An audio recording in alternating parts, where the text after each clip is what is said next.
Well, folks, we got a bunch of stuff to dive into. And look, obviously today is Pokemon Day, the 30th anniversary of the Pokemon franchise. So shout out, obviously, to, hey, my first time playing Pokemon 30 years ago, maybe your first time as well, or whenever you got into the series, or even if you didn't. We're not really going to go over a ton when it comes to what was announced today.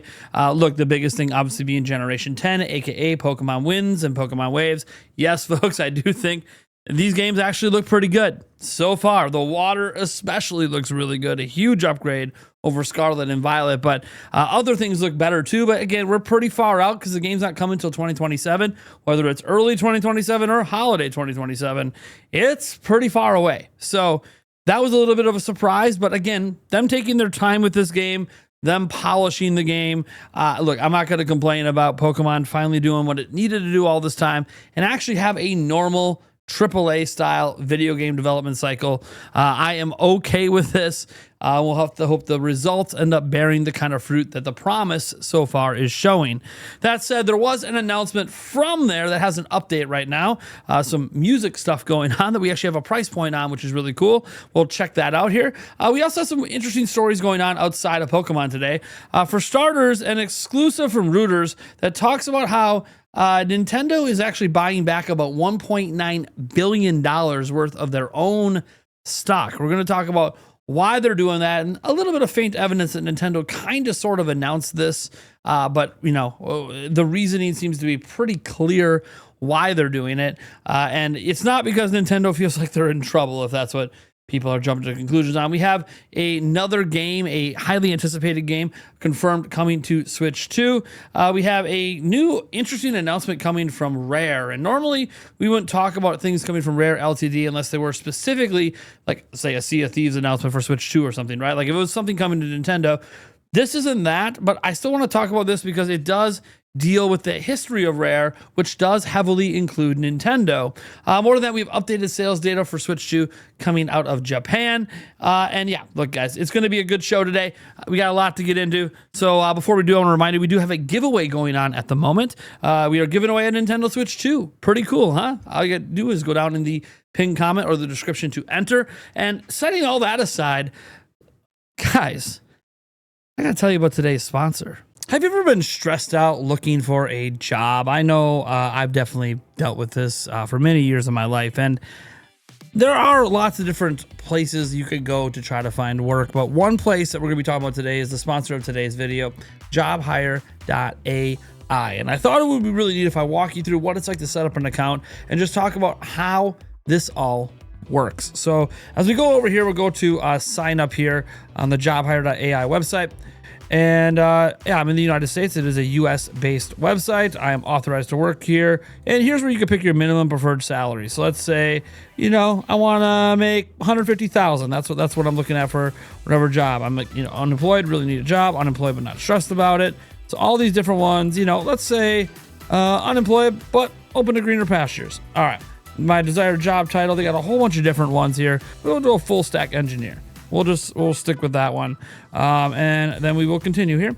My highest level is this. And let's say, how many years experience do you have in the desired role? I don't know. Let's say 5. I've actually never been a full stack engineer. This is just for example purposes. What industries do I want to work in? Well, you know, it really just depends. I guess consumer software. Let's continue here. What time zone do I live in? I am in Central.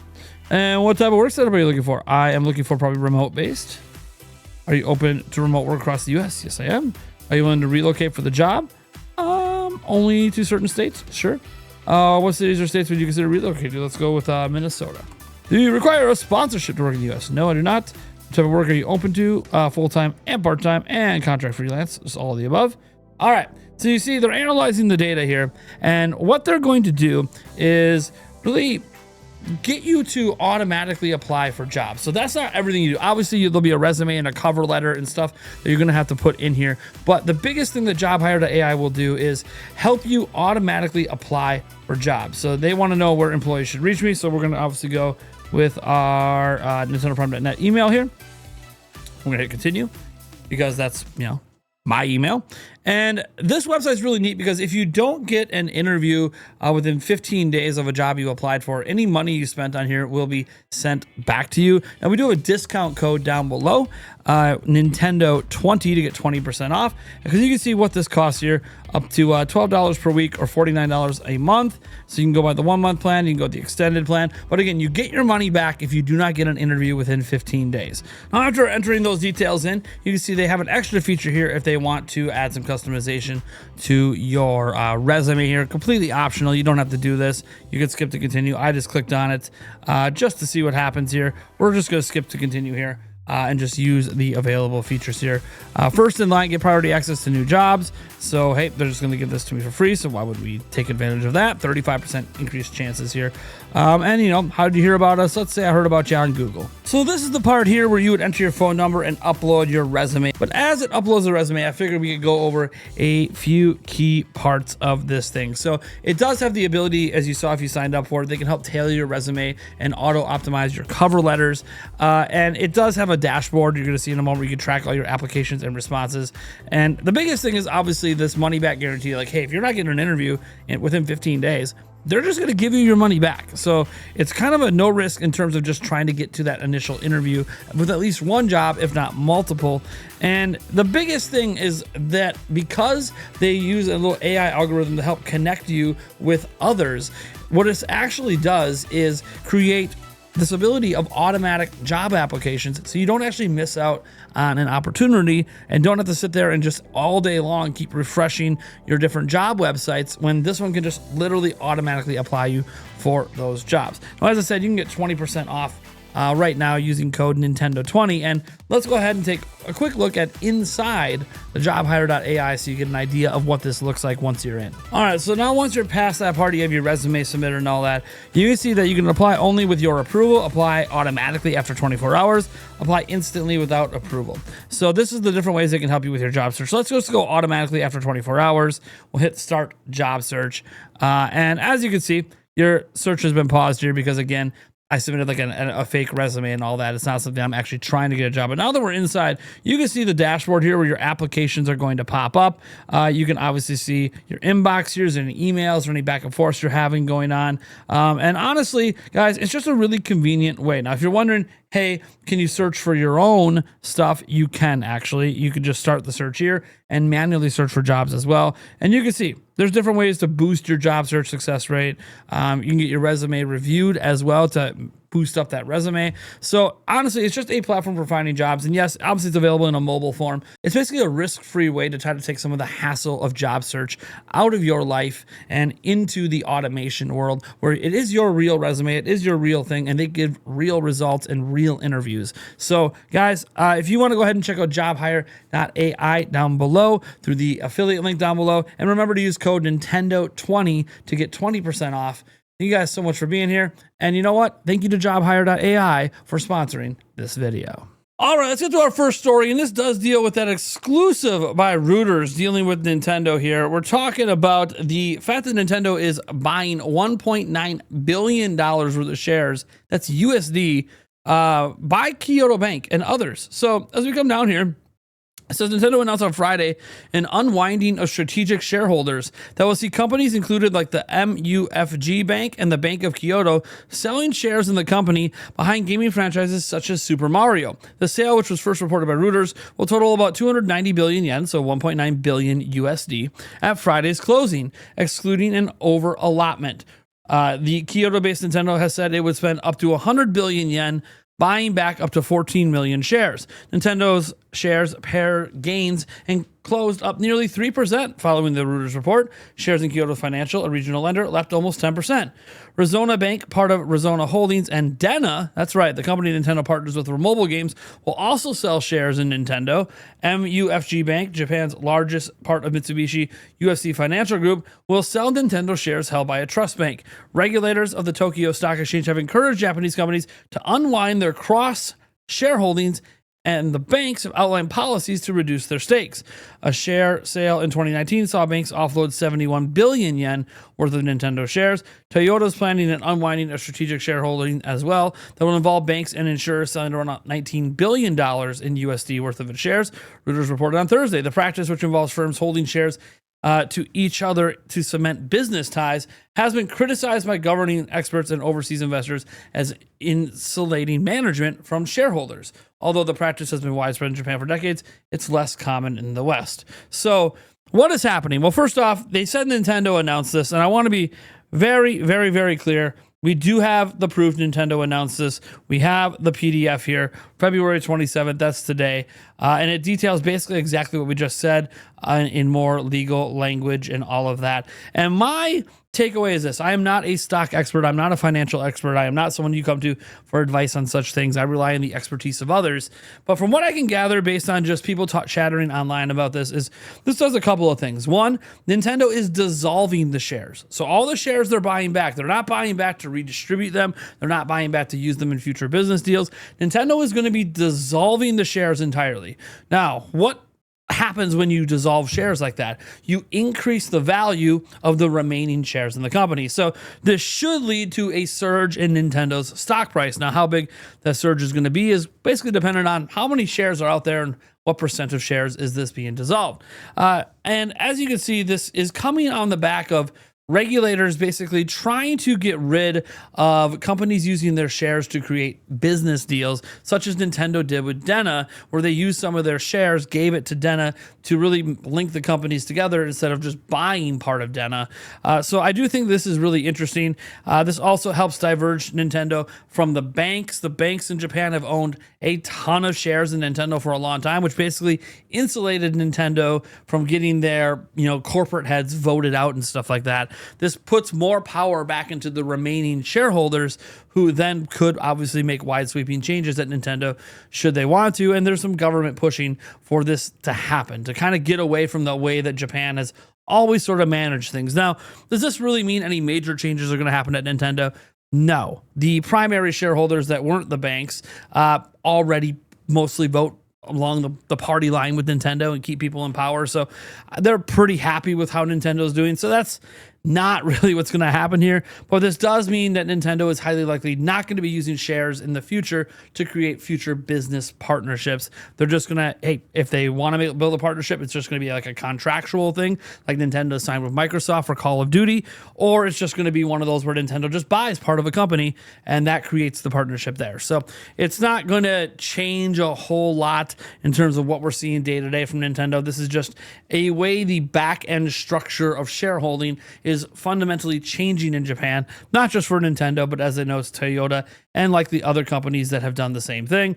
Again, none of this is really a big deal. And for shareholders that do remain, that weren't like the bank, hey, you're going to see your shares probably become more valuable because there's less available shares.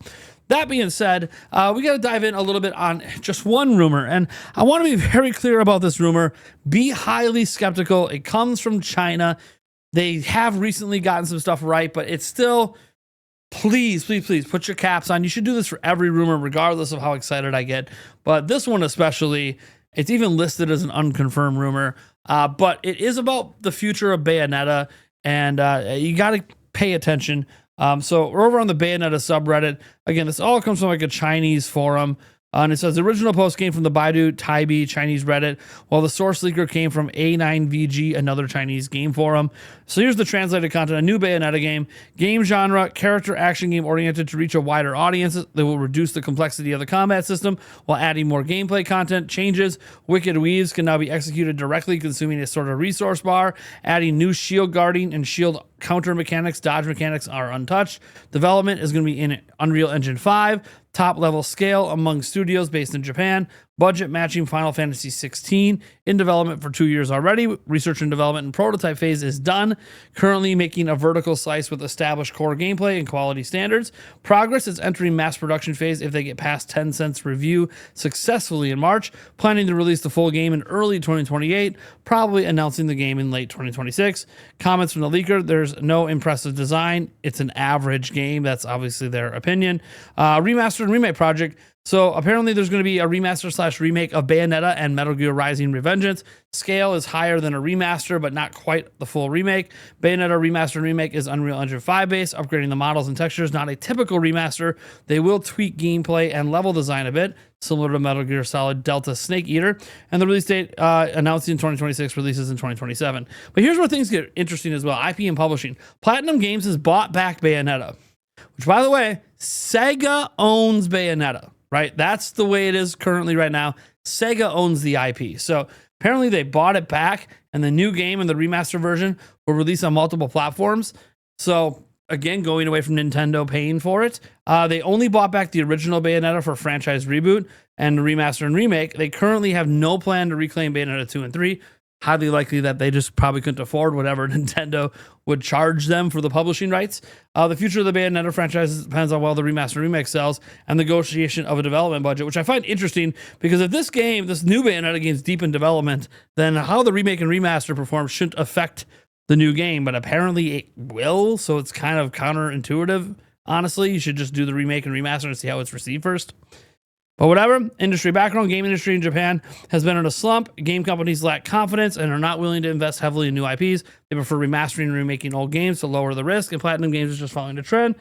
Some additional info about the source and leaker. This guy has a proven track record leaking Ninja Gaiden 4 related info in the A9VG forum. When Ninja Gaiden 4 was first announced and everybody was hyped, the leaker came in.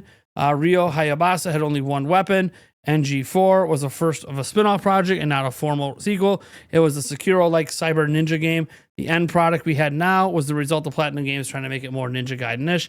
It was at that time. The leaker first posted about a new Bayonetta game in production, but nobody cared. Nobody cared back then, of course. So I don't know how much I really believe any of this. Platinum Games has not really been in a position to spend money like that. In fact, they were kind of struggling. So it feels weird that, I guess Sega could have sold the rights back for super cheap. I guess that is possible. And Nintendo values the exclusivity of Bayonetta 2 and 3 to the point that they're not willing to sell those back. And yeah, if they're going to remaster the first one and kind of reboot the series with whatever Bayonetta 4 is, fine. Whatever. It doesn't really matter. And be a multi-platform that probably does include Switch 2. So I wouldn't think this would be something that you just wouldn't see on Switch 2. I think that this is really interesting overall. It's just a rumor though, and it's from such like a questionable source out of China, despite getting something recent right, that I don't want to put too much more into it than what we just said. But what I will put some time into here is how about Super Meat Boy 3D? They dropped a 20-second trailer today to do one thing and one thing only, and that is, well, announce it is coming to Nintendo Switch 2. So Super Meat Boy 3D, as you can see, looks crazy, looks inventive, looks insane. If you ever played the side-scrolling Super Meat Boy, you understand how zany Meat Boy can get. Anyway, Super Meat Boy 3D is coming 2026 to Nintendo Switch 2. So that is the big announcement there. That is what everyone is excited for. So that is awesome. I'm really, really happy to see Super Meat Boy 3D coming on over. Next up, we have this really interesting announcement from Rare. Let's just go look at this here. It says, want to carry 14 Rare LTT games in your pocket, but lack the spacious leg wallets of a 90s skater? Enter the Hyper Megatech Super Pocket Rare Edition. 14 classic Rare titles built in. Banjo-Kazooie optimized to work on a D-pad, and it plays the Evercade retro carts available in June. And if you just look at this thing on the surface, I mean, this thing looks really, really cool. Obviously, it's going to play different games, not just about Rare, but this is really nice. So you're seeing obviously some of these games. A lot of these games were on Nintendo platforms. Obviously, Banjo-Kazooie, Battletoads, Ye Olde Conquer, all this stuff was on Nintendo platforms. So really, really nice to see this, and it's going to be compatible with obviously the entire Evercade cartridge series. So yeah, this is just neat. I always like to see partner ups like this. It is relatively affordable at $70. And again, you can pre-order today. We'll put links to this stuff down below because, again, I really find stuff like this to be quite cool. And while not directly related to Nintendo, does relate to some of our childhoods. Next up, we got the Famitsu Sale coming in from Japan. And Mario Tennis Fever is back on top, or I guess stayed on top here, with 14,577 units, moving 54,099. Finally getting up to where around Ultra Smash sold during week 1 for Wii U, but the sales fell off pretty quickly for that. Dragon Quest Reimagined for Switch is at number 2. Then you see Mario Kart World at number 3, and then you see the Switch 2 version of Dragon Quest Reimagined at number 4. And then you go down the hardware sales here. Switch 2 is still on top by a wide margin, 63,313 units, followed by the Switch OLED model at 19,858 units. Then the PlayStation 5 Digital Edition at 5,641, then the Switch Lite at 8,000, then the PS5 at nearly 3,000, then the PS5 Pro at nearly 2,000, followed by the Xbox Series X at 760, the base model Switch at 49. Interesting little note here, ever since the Switch 2 released in Japan, the Switch 1 has been outselling the PS5. Now, the Switch 1's been outselling PlayStation forever, but there was actually a time last year where PS5 was starting to outpace the original Switch for a small period of time, and then Switch 2 came out, and boom, now Switch is back to outpacing the original Switch. That OLED model is just outpacing PS5 all on its own. So kind of interesting to see that Switch has just gained like a new life and is likely going to hit over 10 million in sales at some point in Japan. So yeah, take that for what it is. Let's go ahead and dive in even further here on one thing. So we had obviously the Pokemon Presents today. Gen 10 being the biggest news. I'll get some thoughts on that in a moment. But first, I want to cover the Game Boy Music Collection, Game Boy Jukebox. They announced this during the Pokemon Presents, and at first I was a little scared they were going to sell all the individual music cartridges separately for like $10 a pop, and that was just going to be absolutely ridiculous for like 40-something cartridges. But they're actually selling it as a complete collection. So you just pop them in for a song, pop in whatever. It's just kind of neat. It's a little music player. And they're only charging $70. I'm actually surprised it's only $70. I thought they were going to at least go $100 plus on this one, because you get 45 of those little plastic cartridges that you can swap in that, yes, end up just giving you different music, right? That's the whole point. I'm not saying that this is like super expensive to make, but I am just noting that this does seem like a very consumer-friendly price point for what this is. It's a collectible. It's, you know, yeah, it's got some functionality, some nostalgia to it, but it's not trying to like break your bank or anything. So again, I think it's pretty neat that that's what they're charging. And then last, guys, I'm just going to briefly talk about Gen 10. I'm not going to go over everything that we know about it. We know the starters and all of that stuff, and we know it's coming out in 2027. But I just got to say, I am really, really happy with the way Gen 10 looks. I think that this was what we needed it to look like on Switch, but it never quite got there. Honestly, it never got close. And now on Switch 2, we're finally seeing what we should have expected on Switch 1, and what people are going to want on Switch 2. We probably won't see till Switch 3. But really, the biggest thing to me is that they're taking their time making this game, and that's what matters to me. Game Freak has been rushing Pokemon games out like crazy for decades and decades, and there's been really good reasons to do that. But the last game, Scarlet and Violet, led to Nintendo having to do something they've never done before, and that was apologize on behalf of the Pokemon Company for the state of Scarlet and Violet, talking about all the bugs and all the issues and the lack of quality control. And Nintendo was not happy about that. And since Nintendo does own, as far as we're aware, at least a third of the Pokemon Company, and thus a third of the Pokemon IP, plus outside of Japan, Nintendo basically holds all the exclusive patents and trademarks around Pokemon outside of Japan. Obviously, Nintendo has quite a sway when it comes to the games coming to their platform with Pokemon, and I'm guessing there were some conversations had between Nintendo of Japan and Game Freak and the Pokemon Company about the quality of Scarlet and Violet and how that just wasn't acceptable. And they're not even talking about how the game looks, that the performance and the bugs. Nintendo is well known for their brand being associated with highly polished games, even if you don't think the game is great. Like, I don't think Princess Peach Showtime is great, but the game is highly polished, and they expect that from their partners that work on games for them. They certainly are going to expect that of Game Freak, and I got a feeling that part of that might be why it's not coming out till 2027. I know some people will speculate, oh, it's because of GTA 6. I don't think Pokemon Company or Nintendo are afraid of GTA 6. You feel free to disagree, but I think this is just they're giving the game the proper time, the proper polishing. Don't be surprised if Nintendo said, hey, even before you release your next generation game, we need to be the QA testers on it. We need to test it, and we need to approve of it being ready, which means a much higher degree of polish going into the game. And, you know, what's Pokemon Company going to do? Say no? And I mean, I guess they could. I guess Game Freak and TPC could say no. But I think the last thing they ever want to do is get at odds with Nintendo when everyone knows that these Pokemon games do affect Nintendo's reputation. Nintendo publishes the games, Nintendo owns part of the IP, they own the trademarks outside of Japan. Like, Nintendo is deeply associated with Pokemon for a reason. In fact, they're the reason Pokemon even exist. So, yeah, I do think that try to keep the peace and let Nintendo come in with their QA team.